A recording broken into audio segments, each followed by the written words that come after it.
Hello সবাইকে, welcome back to our channel জাপানের প্রবাসী দম্পতি। আজকে আবারও আপনাদের জন্য একটা পুরনো ভিডিও নিয়ে চলে এসেছি। দিনটা ছিল 11ই মার্চ সোমবার, আর উৎপলেরও সেদিন ছুটি ছিল। তাই আমি সকাল সকাল উঠে এক সাইডে গরম জল আর এক সাইডে কিছু মিষ্টি আলু সেদ্ধ হতে বসিয়ে দিয়েছিলাম। তো এই কাপ নুডলসগুলোতে গরম জল ঢেলে কিছুক্ষণ ওয়েট করার পর আমরা বসলাম ব্রেকফাস্ট করতে। আর আমাদের দুজনের কারো শরীরই ভালো নয়।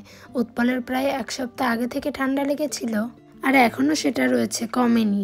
আর তাছাড়া আমারও গত 2-3 দিন ধরে ঠান্ডা লেগেছে ভালোই। তো ব্রেকফাস্ট তো কমপ্লিট, এখন দুজনে মিলে এই সেদ্ধ মিষ্টি আলুগুলো খাবো।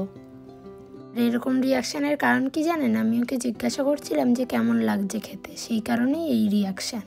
ব্রেকফাস্ট সেরে একটু দুপুর হতেই আমি একটা হাঁস বের করে ভিজিয়ে দিলাম। এইটাই আজকে লাঞ্চের জন্য রান্না হবে। আর ঠান্ডা লাগলে তো মুখে কিছুই ভালো লাগে না, সেই জন্য ভেবেছিলাম একটু ঝাল ঝাল করে হাঁসের মাংস রান্না করব, তবে ভালো লাগবে। তারপর রান্নাবান্না কমপ্লিট করে উৎপলকে লাঞ্চ করতে দিলাম, আর আমিও লাঞ্চ খেতে বসলাম। ওর থেকে আমার শরীরটা খারাপ করতে শুরু করে। জ্বর হলে যেমন ফিল হয় না, ঠিক তেমন ফিল হচ্ছিল। মুখে টেস্ট পাচ্ছিলাম না, মাথা ভার, আর রাত্রেবেলা আমার খুব জ্বরও আসে। তো রাত থেকে তো আমার টানা জ্বর, তাই দেখে তারপর উৎপল সকালবেলায় ওর অফিসে ফোন করে এবং সমস্তটা জানায় আর ছুটি চেয়ে নেয়। আর 12 তারিখেও আমার সারা দিন জ্বর ছিল, আর ওর অফিস থেকেও বলে যে তাহলে তোমরা দুজনে যাও, কোভিড টেস্ট করে নাও। আর আমারও যেহেতু জ্বর কমেনি, তো উৎপল আজকে সকালবেলায় একটা হাসপাতালে অ্যাপয়েন্টমেন্ট নিয়ে রেখেছিল। তো এখন আমরা সেখানেই যাচ্ছি।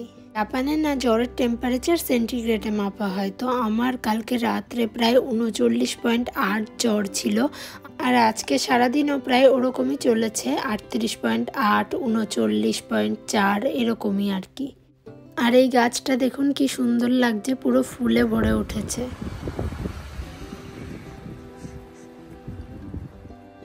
এখন আমরা পৌঁছে গেছি হাসপাতালে, চলুন তাহলে ওপরে যাওয়া যাক। ওপরে ওঠার পরেই একজন উৎপলকে 2টো ফর্ম দিল, তো এখন সেগুলোই ফিল আপ করছে। এদিকে উনি আমার অক্সিজেন লেভেল, টেম্পারেচার সমস্ত কিছু মেপে নিচ্ছে। এটা মাপা হয়ে গেলে তারপরে উৎপলেরটাও মেপে নিল।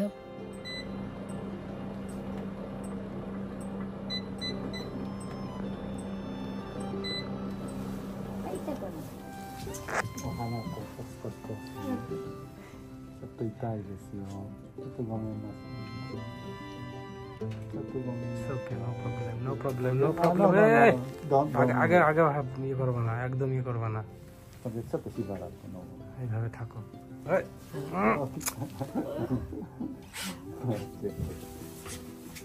যে ইনি ডক্টর, ইনি আমাকে দেখলো, তারপরে কোভিড টেস্ট করলো আমার, আর এখন উৎপলেরটা হবে। যখন টেস্টটা করলো না, আমার খুব প্রবলেম হয়েছিল। ওই যে নাকের ভিতর দিয়ে যেটা ঢুকিয়ে দেয় না, ওটা অনেকটা পর্যন্ত চলে যায়, আর আমার নাক দিয়ে ব্লাডও বেরিয়ে এসেছিল ওটার সাথে। তবে উৎপল কিছু করেনি, উৎপলের কোনো সমস্যা হয়নি। ও দেখুন কি সুন্দর করছে। আপনারা প্রথমে দেখলেন তো এটা কত লম্বা, আর এখন দেখুন যে কতটুকু বাইরে দেখা যায়। আর যখন বের করে না, তখন এটা নাকের মধ্যেই একবার ঘোরায়, ওতেই আমার সমস্যাটা হয়েছিল, খুব ব্যথা লাগছিল আর কি।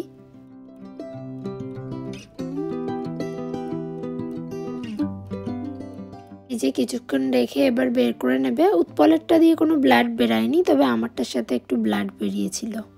তো আমি যেহেতু একটু টানাটানি করেছিলাম, ওই জন্য হতে পারে।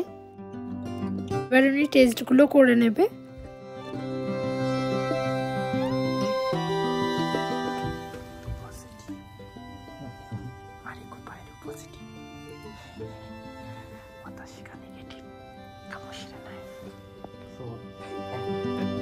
রেজাল্ট তো বেরিয়ে গিয়েছে, আমার তো কোভিড পজিটিভ, আর উৎপলেরও পজিটিভই এসেছিল। তবে আমাদের তেমন কিছু দেয়নি, শুধু আমার জ্বর ছিল বলে জ্বরের একটু ওষুধ দিয়েছিল, আর বলেছিল 1 সপ্তাহ বাড়িতে থাকতে, আর একটা কাগজ দিয়ে দিয়েছিল, বলেছিল এই নাম্বারে কোনো অসুবিধা হলে যেন ফোন করি আর কি। তবে হ্যাঁ, পরে আর আমাদের কোনো রকম কোনো সমস্যা হয়নি। একদিন পরেই আমার ওষুধ খেয়ে জ্বরটাও কমে গিয়েছিল, আর ঠান্ডার কাশিটা ছিল বলে আমরা 1 সপ্তাহ বাড়িতে ছিলাম। উৎপলকে ওর অফিস থেকে 1 সপ্তাহের জন্য ছুটি দিয়েছিল।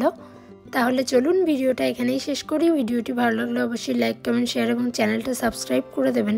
আর ফেসবুক পেজ থেকে দেখলে পেজটি কিন্তু অবশ্যই ফলো করে দেবেন।